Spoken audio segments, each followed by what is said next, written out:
আসসালামু আলাইকুম। লেখাপড়া অনলাইন ইউটিউব চ্যানেলের পক্ষ থেকে আমি মামুন করিম সকলকে স্বাগতম জানাচ্ছি। অষ্টম শ্রেণীর ইসলাম ও নৈতিক শিক্ষা ক্লাসে আজ আমরা জাকাত নিয়ে আলোচনা করব। আশা করি আমাদের প্রত্যেকটি ক্লাস তোমরা ধারাবাহিকভাবে দেখছো এবং আমাদের ক্লাসগুলো অনুযায়ী তোমরা বাসায় পড়াশোনা করছো। যদি কোনো মতামত থাকে আমাদের ক্লাস সম্পর্কে অবশ্যই আমাদেরকে কমেন্ট সেকশনে লিখে জানাবে, যাতে আমরা তা সমাধান করতে পারি। এবং আজ থেকে আমরা দ্বিতীয় অধ্যায় শুরু করছি এবং দ্বিতীয় অধ্যায়ের নাম দেওয়া হয়েছে ইবাদত। অর্থাৎ ইবাদতের সহজ অর্থ হলো যে কারো গোলামি করা অথবা কারো ভক্তি প্রকাশ করা এবং কারো আনুগত্য স্বীকার করা। এবং আল্লাহ তাআলার ইসলামী পরিভাষায় আল্লাহ তাআলার গোলামি করাকে ইবাদত বলে। অর্থাৎ আল্লাহ তাআলা যা আমাদেরকে আদেশ দিয়েছেন তা স্বাচ্ছন্দ্যে গ্রহণ করা এবং তা পূরণ করা, এবং আল্লাহ তাআলা যা আমাদেরকে নিষেধ করেছেন তা থেকে বিরত থাকার নামই হলো ইবাদত। আল্লাহ তাআলার দাসত্ব ও অনুগত্য স্বীকার করে তার আদেশ পালন এবং নিষেধ বর্জন করে জীবন পরিচালনাকে ইসলামী পরিভাষায় ইবাদত বলে। ইসলাম হলো পরিপূর্ণ জীবন বিধান। ইসলামের মৌলিক 5টি বিষয় যথা কালেমা, নামাজ, রোজা, জাকাত ও হজ যথাযথ পালনের নাম ইবাদত। আবার মানব জীবনের প্রতিটি কাজ ইসলামী বিধিবিধান অনুযায়ী সম্পন্ন করাও ইবাদতের অন্তর্ভুক্ত। পৃথিবীর সকল সৃষ্ট বস্তু মানুষের কল্যাণের জন্য সৃষ্টি করা হয়েছে, আর মানুষ ও জিন জাতিকে শুধু আল্লাহ তাআলা ইবাদতের জন্যই সৃষ্টি করেছেন। অর্থাৎ আল্লাহ তাআলা যত সৃষ্টি অর্থাৎ যত মাখলুক আছে, আমরা যা দুই চোখে দেখছি বা না দেখছি, সব কিছুই আল্লাহ তাআলা সৃষ্টি করেছেন শুধুমাত্র ইনসানের জন্য। অর্থাৎ আমরা যাতে দুনিয়াতে বেঁচে থাকতে পারি, টিকে থাকতে পারি, এজন্য আল্লাহ তাআলা সম্পূর্ণ সৃষ্টিগুলোকে সৃষ্টি করেছেন এবং সৃষ্টির শুরু থেকে কিয়ামত পর্যন্ত লালন পালন করছেন এবং করবেন। এবং শুধুমাত্র মানব জাতি এবং জিন জাতিকে আল্লাহ তাআলা তৈরি করেছেন আল্লাহ তাআলার ইবাদতের জন্য। অর্থাৎ সকল সৃষ্টিকুলের কাজ হলো মানুষের সেবায় আসা, এবং আল্লাহ তাআলার কাজ এবং মানুষের কাজ হলো আল্লাহ তাআলার গোলামি করা, অর্থাৎ আল্লাহ তাআলার ইবাদত করা। এবং ইবাদতের মধ্যে সবচেয়ে গুরুত্বপূর্ণ ইবাদত হলো 5টি। ইসলামের স্তম্ভ হলো 5টি, যার মধ্যে প্রথমটি ছিল ঈমান, যার সম্পর্কে আমরা বিগত অধ্যায়ে পড়েছি। এবং দ্বিতীয় সবচেয়ে গুরুত্বপূর্ণ বিষয় ছিল নামাজ, এবং নামাজ সম্পর্কে আমরা আগের ক্লাস অর্থাৎ ক্লাস 7 আমরা শিখেছিলাম যে নামাজ কি এবং নামাজের কোন কোন ক্ষেত্রে কোন কোন নামাজ আদায় করতে হয় তার সম্পর্কে আমরা জেনেছিলাম। এই ক্লাসে আমরা ইবাদতের প্রথম পার্টে জানব জাকাত সম্পর্কে, অর্থাৎ জাকাত কি এবং কাদের উপর জাকাত ফরজ, এবং নিসাব পরিমাণ কত টাকার উপরে কত পরিমাণ জাকাত দিতে হয়, বা কি সম্পদের উপর কি পরিমাণ জাকাত দিতে হয়, জাকাত দেওয়ার সুফল কি, এবং জাকাত না দিলে কোন কোন ক্ষতির সম্মুখীন আমরা হতে পারি, এই বিষয়ে আমরা দেখব। আমরা যদি জাকাতের দিকে একটু লক্ষ্য করি, জাকাত আরবি শব্দ, এর আবিধানিক অর্থ বৃদ্ধি, পবিত্রতা, পরিচ্ছন্নতা ইত্যাদি। ইসলামী পরিভাষায় ধনী ব্যক্তিদের নিসাব পরিমাণ সম্পদ থাকলে নির্দিষ্ট অংশ গরিব ও অভাবী লোকদের মধ্যে বিতরণ করে দেওয়াকে জাকাত বলে। অর্থাৎ জাকাত হলো আল্লাহ তাআলার একটি খুবই সুন্দর এবং পরিচ্ছন্ন বিধান। যেমন আমাদের সমাজে সবাই কিন্তু এক আর্থিক অবস্থা আমরা বহন করি না। কেউ আছে সচ্ছল, কেউ আছে দরিদ্র, কেউ আছে ধনী, কেউ আছে গরিব। কারো কোনো কিছুরই অভাব নেই, আবার কারো সব কিছুরই অভাব থাকে। তো সমাজে যাতে সাম্য এবং সাম্যতা আসে, অর্থাৎ সবাই যাতে সমানভাবে সচ্ছলতার সাথে বেঁচে থাকতে পারে, এজন্য আল্লাহ তাআলা একটি সুন্দর বিধান দিয়েছেন, যার নাম হলো জাকাত। অর্থাৎ জাকাত দেওয়ার মাধ্যমে ধনীদের কোনো সম্পদ কমে না, আল্লাহ তাআলা নিজ করুণায় তা বৃদ্ধি করে দেন। কিন্তু যারা দরিদ্র অবস্থায় আছেন, গরিব আছেন, তাদের অর্থের সমস্যা দূর হয়ে যায়। এজন্য জাকাত আমাদের অবশ্যই আদায় করতে হবে, এবং যাদের নিসাব পরিমাণ সম্পদ আছে তাদের অবশ্যই জাকাত প্রদান করতে হবে। জাকাত প্রদানের মাধ্যমে সম্পদ ব্যক্তি বিশেষের হাতে পঞ্জীভূত থাকে না, আর মানুষের হাতে সম্পদ পঞ্জীভূত থাকুক আল্লাহ তাআলা তা পছন্দ করেন না। তিনি চান সম্পদ মানুষের কল্যাণে ব্যয় হোক, সমাজের সামগ্রিক অর্থনৈতিক অবস্থার উন্নতি হোক। এই বিবেচনায় জাকাত অর্থ বৃদ্ধি। জাকাত প্রদানে দাতার অন্তর কৃপণতার কলুষ থেকে পবিত্র হয়। বিত্তশালীদের সম্পদের দরিদ্রদের অধিকার আছে, কাজেই গরিবের নির্ধারিত অংশ দিয়ে দিলে অবশিষ্ট সম্পদ ধনীদের জন্য পবিত্র হয়ে যায়। এদিক বিবেচনায় জাকাত অর্থ পবিত্রতা। জাকাত দিলে সম্পদে আল্লাহ বরকত দান করেন। অর্থাৎ আল্লাহ তাআলা মানুষদেরকে যাকে যে পরিমাণ সম্পদ দিয়েছেন সেই পরিমাণ সম্পদের থেকে যাদের নিসাব পরিমাণ সম্পদ থাকে তাদের জাকাত দেওয়া ফরজ এবং অবশ্যই জাকাত আদায় করতে হবে। এবং মানুষ সম্পদ জমা করুক অথবা অর্থ সম্পদ জমা করে রাখুক, আল্লাহ তাআলা তা পছন্দ করেন না। এবং যাতে সম্পদের পরিমাণ সকলের নিকট সমানভাবে বন্টন হয়, এজন্য আল্লাহ তাআলা জাকাতের বিধান দিয়েছেন। যাদের কাছে সম্পদ গচ্ছিত আছে তাদের থেকে নিসাব পরিমাণ অর্থাৎ যতটুক তার আল্লাহ তাআলার বিধান আছে ততটুক পরিমাণ জাকাত আদায় করা তাদের জন্য ফরজ। এবং তিনি চান মানুষের কল্যাণে সম্পদগুলো ব্যয় হোক। টাকা পয়সা অথবা অর্থ সম্পদ জমা করে রাখা আল্লাহ তাআলা পছন্দ করেন না। জাকাত অর্থ যেমন বৃদ্ধি, ঠিক একইভাবে জাকাত অর্থ পবিত্রতা। অর্থাৎ যে জাকাত আদায় করে তার সম্পদে আল্লাহ তাআলা রহমত ও বরকত নাজিল করেন এবং তাদের সম্পদকে নিজ গুণে আল্লাহ তাআলা বৃদ্ধি করে দেন। এবং জাকাত আদায়ের মাধ্যমে বিত্তশালী অর্থাৎ অর্থশীলদের অর্থ এবং সম্পদগুলো পবিত্র হয়। আবার কেউ যদি জাকাত নিসাব পরিমাণ সম্পদ থাকলেও জাকাত আদায় না করে তখন তার সম্পদটি অপবিত্র হয়ে যায়। এদিকে আমাদের লক্ষ্য রাখা দরকার। পরবর্তীতে আমরা যদি দেখি, ইসলামের 5টি গুরুত্বপূর্ণ রুকনের মধ্যে জাকাত অন্যতম। কুরআন মাজিদের বহু জায়গায় সালাতের সাথে জাকাত আদায়ের নির্দেশ দেওয়া হয়েছে। আল্লাহ তাআলা বলেন, যার অর্থ আর তোমরা নামাজ কায়েম করো ও জাকাত প্রদান করো।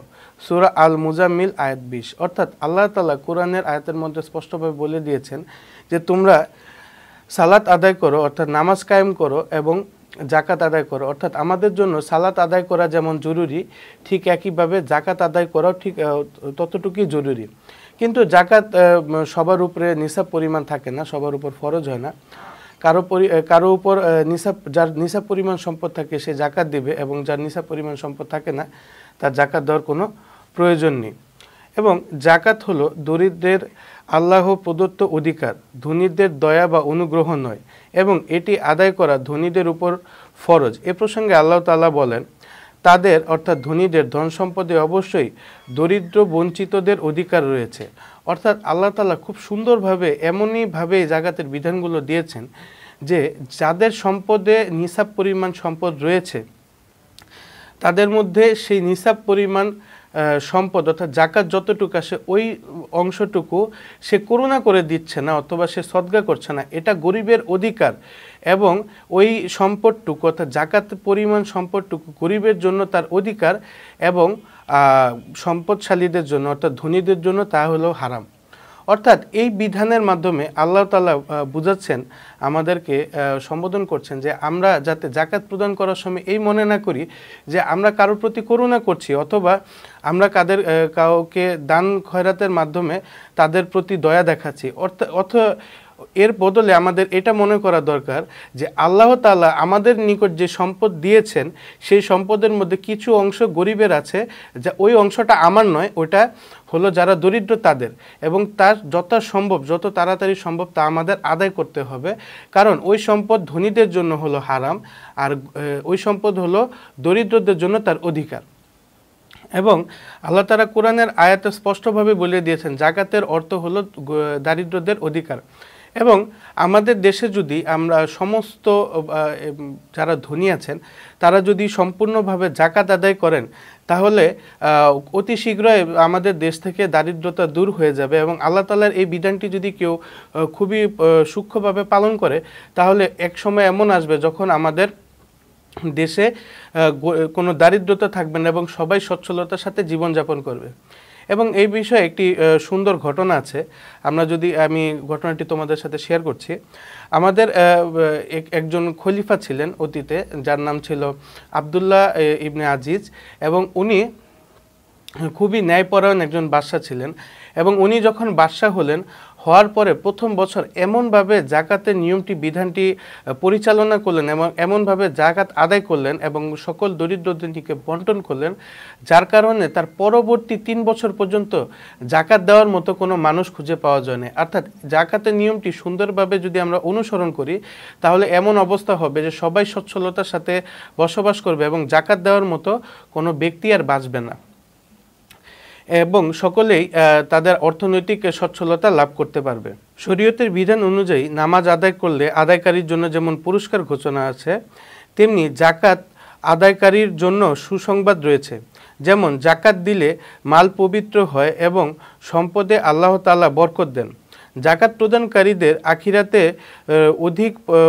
অধিক পরিমাণ পুরস্কার দেওয়া হবে যা মানুষ কল্পনা করতে পারবে না। হাদিসে কুদসিতে আছে, আল্লাহ তাআলা তার বান্দাকে বলে, হে বনি আদম, আমার পথে খরচ করতে থাকো, আমি আমার অফুরন্ত ভান্ডার থেকে তোমাদের দিতে থাকব। বুখারী শরীফ এবং মুসলিম শরীফের হাদিস। অর্থাৎ এখানে আল্লাহ তাআলা আমাদেরকে বলেছেন যে অনেকে হয়তোবা এটা মনে করতে পারে যে জাকাত আদায়ের মাধ্যমে তার সম্পদ কমে যাবে, কিন্তু আমাদের মনে রাখা দরকার আমাদের যত প্রকার সম্পদ আছে সব কিছু কিন্তু আল্লাহ তাআলাই আমাদেরকে দান করেছে। যদি আল্লাহ তাআলা আমাদেরকে দান না করতো তাহলে আমরা এই সম্পদ পেতাম না এবং সে অনুযায়ী সচ্ছলতার সাথে জীবনযাপনও করতে পারতাম না। কিন্তু আল্লাহ তাআলা যেহেতু আমাদেরকে দিয়েছেন, তিনি চাইলে আমাদের আরও বৃদ্ধি করে দিতে পারেন। তাই আমাদের উচিত তার বিধান অর্থাৎ জাকাতকে সুন্দরভাবে আদায় করা, যাতে আল্লাহ তাআলা আমাদের উপর সন্তুষ্ট হন এবং আমাদের রিজিকের মধ্যে বরকত দান করেন এবং আমাদের আয় রুজিতে রহমত ও বরকত নাজিল করেন।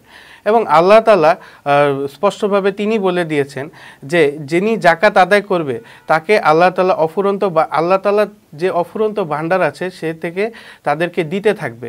এই জন্য জাকাত দেওয়ার সময় আমাদের এই ভয় পাওয়ার কোনো কারণ নেই যে আমরা জাকাত দিলে আমাদের সম্পদ কমে যাবে, বরং আমাদের এটা মনে করতে হবে আমি যদি গরিবের হক আদায় করি, আমাদের সঠিকভাবে জাকাত আদায় করি, তাহলে আমার আয় রুজিতে আল্লাহ তাআলা নিজ বরকতে আমাদের আয় রুজি বৃদ্ধি করে দিবে এবং আমাদের আয় রুজির মধ্যে রহমত ও বরকত নাজিল হবে এবং আমাদের আয়ও বাড়বে এবং ওই আয় আমাদের জন্য হবে পবিত্র, ওই সম্পদ হবে আমাদের জন্য পবিত্র।